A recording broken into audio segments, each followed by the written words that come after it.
Friends, എല്ലാവർക്കും നമസ്കാരം. എല്ലാവർക്കും എൻ്റെ ചാനലായ കുക്കിംഗ് അറ്റ് മേഫ്ലവറിലേക്ക് സ്വാഗതം. ഇന്ന് ഞാനിവിടെ തയ്യാറാക്കാൻ പോകുന്നത് ഒരു കടലപ്പരിപ്പ് ഉലർത്തിയതാണ്. നമുക്ക് വളരെ പെട്ടെന്ന് വളരെ സിമ്പിളായിട്ട് ഉണ്ടാക്കാൻ പറ്റിയൊരു കറിയാണ്. ചോറിൻ്റെ കൂടെയും ചപ്പാത്തിയുടെ കൂടെയൊക്കെ വളരെ നല്ലതാണ്. ബാച്ചിലേഴ്സിനൊക്കെ പറ്റിയൊരു നല്ല റെസിപ്പിയാണിത്. നിങ്ങൾ ട്രൈ ചെയ്ത് നോക്കണം. എൻ്റെ ചാനൽ ആദ്യമായി കാണുന്നവർ സബ്സ്ക്രൈബ് ചെയ്യാനും അതിനടുത്ത് കാണുന്ന ബെല്ലൈക്കൻ ക്ലിക്ക് ചെയ്യാനും മറക്കരുത്. എന്നാൽ മാത്രമേ ഞാൻ വീഡിയോസിൻ്റെ നോട്ടിഫിക്കേഷനൊക്കെ നിങ്ങൾക്ക് കിട്ടുകയുള്ളൂ. ഈ പരിപ്പുലർത്തി എങ്ങനെയാണ് ഉണ്ടാക്കുന്നതെന്ന് നോക്കാം.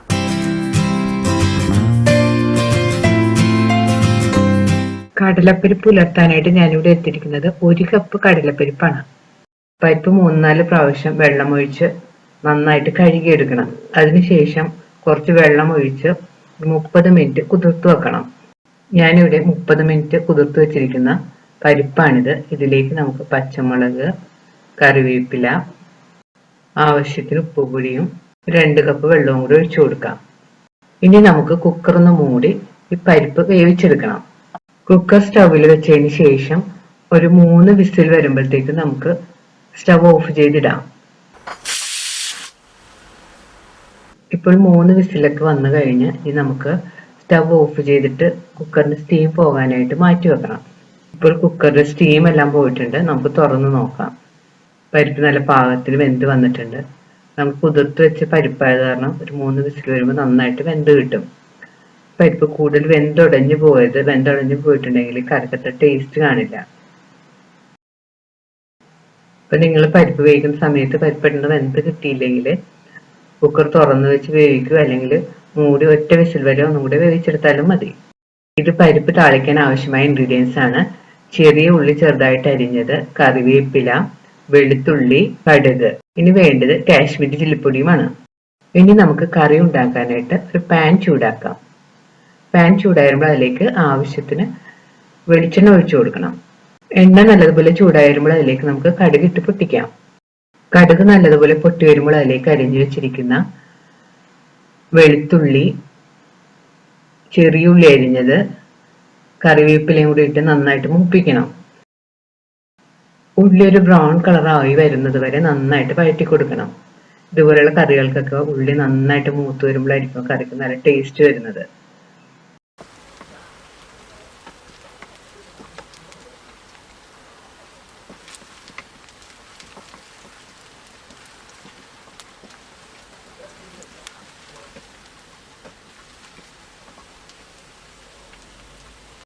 ഇപ്പോൾ ഉള്ളി ഒരു ബ്രൗൺ കളറായി വന്നിട്ട് ഇനി നമുക്ക് സ്റ്റവ് ഒരു ലോ ഫ്ലെയിമിൽ വെച്ചിട്ട് അതിലേക്ക് കാശ്മീരി ചില്ലിപ്പൊടി ചേർത്ത് വഴറ്റി കൊടുക്കണം. ഞാനിവിടെ മഞ്ഞൾപ്പൊടി ഒന്നും ഉപയോഗിച്ചിട്ടില്ല. നിങ്ങൾക്ക് വേണമെങ്കിൽ 1/4 ടീസ്പൂൺ മഞ്ഞൾപ്പൊടി ഇതിനായിട്ട് ഉപയോഗിക്കാം. ഇപ്പോൾ മുളക് പൊടിയൊക്കെ നന്നായിട്ട് മൂത്ത് വന്നിട്ടുണ്ട്. ഇതിലേക്ക് നമുക്ക് വേവിച്ച് വെച്ചിരിക്കുന്ന പരിപ്പ് കൂടി ഇട്ട് കൊടുക്കാം. പരിപ്പ് ചേർത്തതിന് ശേഷം സ്പൂൺ കൊണ്ടൊന്ന് നന്നായിട്ട് മിക്സ് ചെയ്ത് യോജിപ്പിക്കണം.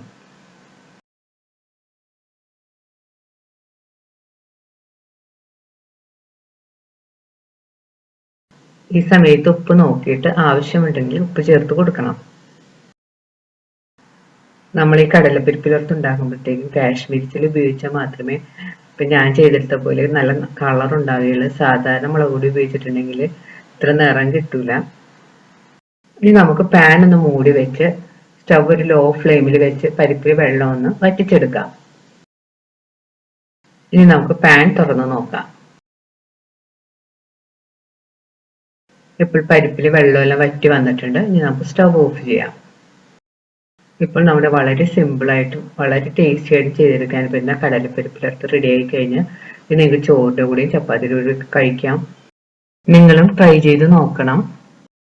ഈ വീഡിയോ ഇഷ്ടപ്പെടുകയാണെങ്കിൽ ലൈക്കും ഷെയറും കമൻറ്റും സബ്സ്ക്രൈബ് ചെയ്യാനും മറക്കരുത്.